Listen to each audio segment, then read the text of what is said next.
Hi friends, welcome to Creative Young Artists. Today we are drawing a bright yellow school bus. Let's go. Welcome to a drawing class. We are drawing a bright yellow school bus. First write school bus, SCHOOLBUS bus. Now draw a long rectangle for the body of the bus. Now add a small square in front of the bus. Now draw some rectangles for the windows. Now add a door at the sides so students can hop on. Time for the wheels. Draw two wheels. And now time for the color. I am using a bright yellow color for the bus, just like a real school bus. And now we are almost done with the colors. Black for the wheels.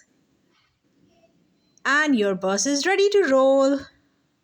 Thanks for watching. See you next time for a new drawing. Bye for now.